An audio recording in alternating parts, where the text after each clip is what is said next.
Salut tout le monde et bienvenue dans cette nouvelle revue de presse. J'espère que vous avez bien dormi, moi non, parce que Véronique Rabiot nous a donné du grain à moudre ce matin.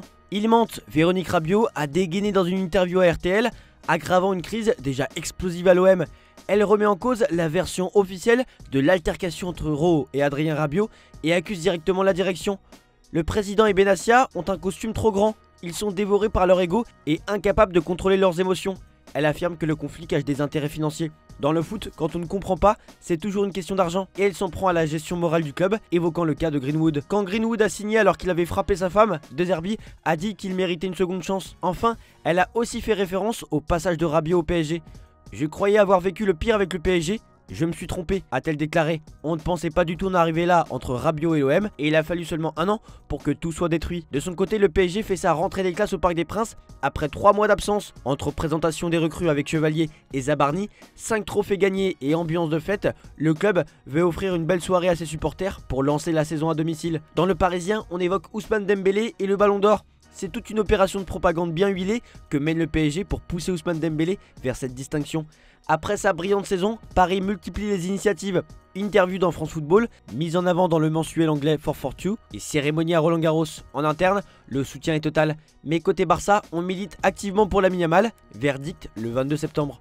On termine cette page française avec Strasbourg qui a concédé un match nul 0-0 face à Brøndby lors du barrage aller de Ligue Europa Conférence. Dominateur mais inefficace, les Alsaciens ont manqué plusieurs occasions franches malgré une grosse pression en fin de match. Tout se jouera au retour au Danemark jeudi prochain. Adam Wharton, 21 ans, surnommé le Pirlo de Blackburn, est dans le viseur du Real Madrid. Le milieu anglais impressionne à Crystal Palace par sa technique, sa maturité et sa vision du jeu.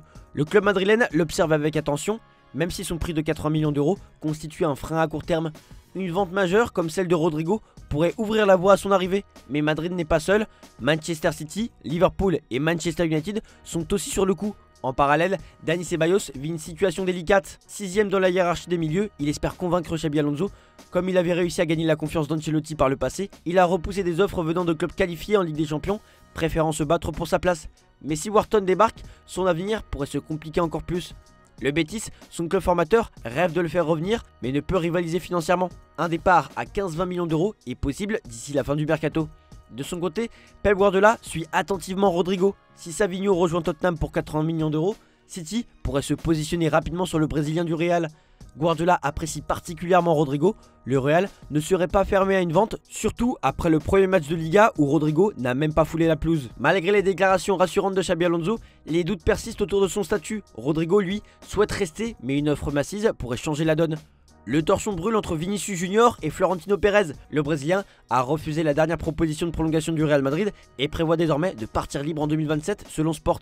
La direction se sent trahie, un accord semblait proche il y a quelques mois.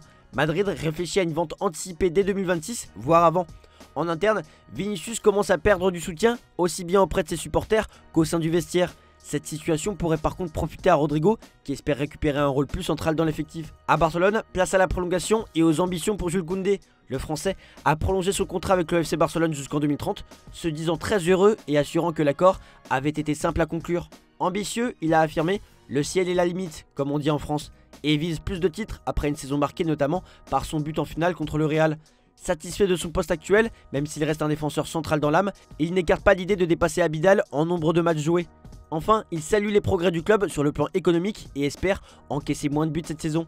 Koundé en a d'ailleurs profité pour donner son favori pour le Ballon d'Or. Une question d'apparence délicate pour lui, puisqu'il joue avec Dembélé en équipe de France et Lamine Yamal avec le Barça, mais il a tranché sans langue de bois. Tu me mets dans une situation difficile, car il y a aussi Dembélé. Mais je vais dire que si Lamine Yamal gagne, c'est mérité, a indiqué le défenseur barcelonais. Concentrons-nous désormais un peu plus sur le Barça de manière générale. Le FC Barcelone voit son retour au Camp Nou une nouvelle fois repoussé alors qu'il espérait y affronter Valence le 14 septembre avec une jauge limitée à 27 000 spectateurs. Les travaux de rénovation accusent un important retard et le club n'a toujours pas obtenu le certificat d'achèvement indispensable délivré par la mairie. Résultat, le Barça devra encore évoluer au stade de Montjuïc pendant plusieurs mois malgré les contraintes logistiques, notamment un concert prévu la veille du match contre Valence. En parallèle, le club a demandé à l'UEFA de jouer son premier match de Ligue des Champions à l'extérieur. Un coup dur pour les Blaugrana qui comptaient sur leur retour au Camp Nou comme levier financier et symbolique. Tottenham multiplie les tentatives sans succès sur le mercato. Après avoir vu Eberechi Eze choisir le rival Arsenal pour environ 80 millions d'euros, Puis essuyer le refus de Gibbs White et Bemo, le club londonien s'intéresse désormais à Martin Akliouche, le milieu offensif de l'AS Monaco. Les Spurs seraient prêts à mettre 47 millions d'euros pour s'attacher ses services, surtout dans un contexte d'effectifs amoindri avec les blessures de Kulusevski et Madison. Monaco ne veut toutefois pas vendre et Leverkusen est aussi dans la course. En parallèle, les pistes Nico Paz du Real Madrid et Morgan Rogers d'Aston Villa restent ouvertes. On parlait de lui justement, et Berechi Eze n'était pas là pour le premier match européen de l'histoire de Crystal Palace. Officiellement malade le matin du match, il a prévenu son entraîneur Oliver Glasner à la dernière minute, attisant les rumeurs sur son transfert imminent à Arsenal pour 80 millions d'euros. Malgré cette absence majeure, Palace a assuré l'essentiel grâce à un but de Jean-Philippe Mateta. Le Daily Mirror salue la victoire mais souligne une prestation globalement brouillonne marquée par le manque de créativité. Palace débute ainsi son aventure européenne sans son joyau, adulé des fans, mais dont le départ symbolise la fin d'un cycle. Manuel Akanji pourrait quitter City comme l'explique le Daily Mail. Le défenseur suisse, relégué sur le banc lors du premier match de la saison, est poussé vers la sortie dans un secteur défensif ultra concurrentiel. Il y a 9 défenseurs en tout. Galatasaray a déjà accepté les conditions de City, une offre de 17,5 millions d'euros. Le joueur, arrivé de Dortmund en 2022, étudie ses options, tandis que le club turc s'active aussi pour Ederson et Gundogan. Par ailleurs, Claudio Echeverri, jeune pépite argentine, a été officiellement prêté au Bayer Leverkusen pour une saison où il poursuivra son développement avant un retour à City. C'est la une de la Gazzetta ce matin. Andy Diouf, milieu de terrain du RC Lens, est tout proche de signer à l'Inter Milan. L'international espoir français, finaliste des JO de Paris 2024 avec les Bleuets, sort d'une saison complète en Ligue 1. Il s'est imposé comme l'un des moteurs du jeu artésien. Comme révélé hier par nos soins, un accord a été trouvé entre les deux clubs autour d'un montant de 25 millions d'euros sans bonus. L'offre milanaise a convaincu la direction du RC Lens qui a accepté de laisser partir son milieu gaucher. Nous sommes désormais en mesure de vous confirmer que l'accord contractuel avec le joueur est établi. Selon nos informations, le joueur arrive ce vendredi à Milan, tout est bouclé. L'officialisation est imminente. Dans une interview fleuve accordée au Corriere della Sera, le président de Naples, Aurelio De Laurentiis, est revenu pour la première fois sur les coulisses du transfert de Gvisha Kvaratskhelia au Paris Saint-Germain en janvier dernier. Le dirigeant napolitain affirme avoir été forcé de vendre le Géorgien à cause de menaces directes de son entourage. J'ai dû vendre Kvaratskhelia parce que son agent a menacé d'invoquer l'article 17, en référence à la clause FIFA permettant à un joueur de rompre son contrat de manière unilatérale contre compensation après 3 ans de contrat. Naples avait pourtant formulé une offre de prolongation significative, mais l'agent du joueur, Mamouka Djudjeli, aurait eu un autre plan.